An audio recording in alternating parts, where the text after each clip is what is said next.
This is a video tour of the ELA scope and sequence, which is composed of the Fontes and Pinnell resources, interactive read-aloud, word study lessons including phonics, spelling, and vocabulary, reading mini lessons, and writing mini lessons. This particular video applies to grades 3, 4, and 5.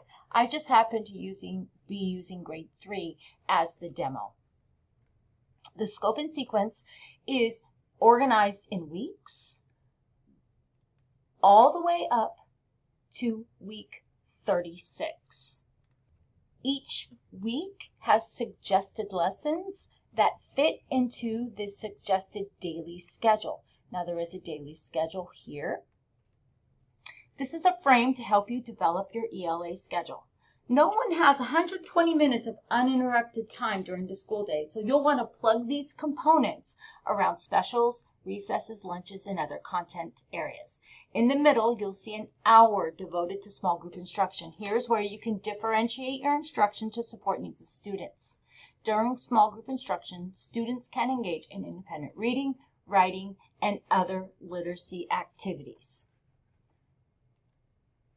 Going back to the scope and sequence, it has been linked to the Alaska's Big 5 skills, Scarsboro's reading rope, and Alaska State Standards.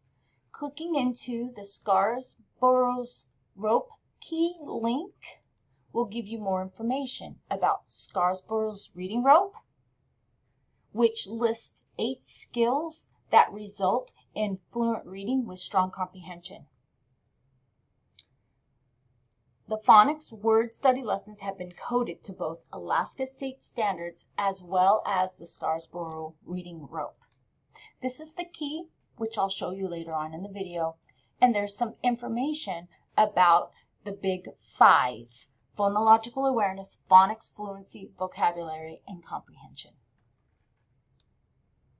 Let's take another look at the scope and sequence. Again, it's organized into weeks, and for the most part, skills are grouped together.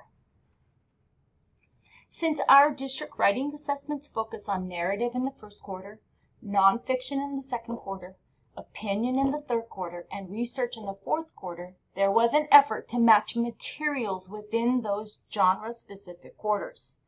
The reading writing mini lessons follow this logic as well. Interactive read-aloud is organized by Fontes and Pinnell themes. Most of the themes include 5 books for the week. However, there aren't 36 themes, so some of the themes have been broken into 2 weeks. The names of the themes are there for your reference.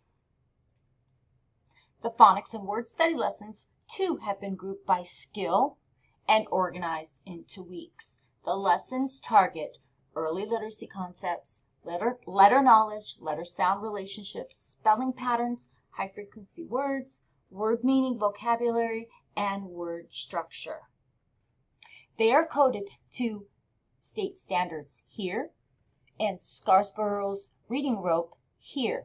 And this is where the key comes in handy. The icons will let you know which of Scarsboro's reading rope the lesson targets. The skills for each week are listed on the scope and sequence.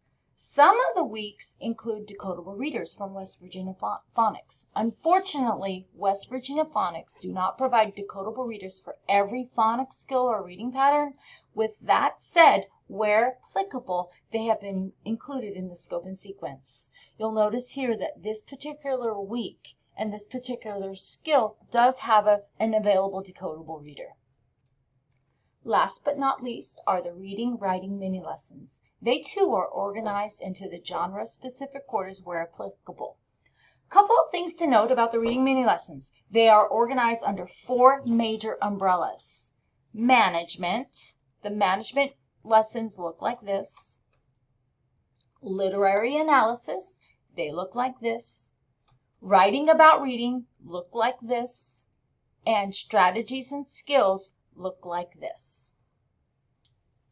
Both the skill and page numbers to deliver the lessons are included in the scope and sequence. The reading mini lessons draw on the interactive read-alouds as mentor texts. Because of the alignment and close correlation, the reading and writing mini lessons had to be strategically placed after the interactive read aloud had been introduced.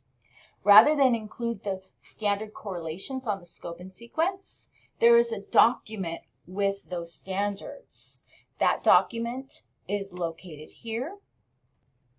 When you click into that document, you'll notice that the umbrellas are at the bottom of the document. By clicking into each one of those umbrellas, you'll find the standards correlations for each one of the lessons.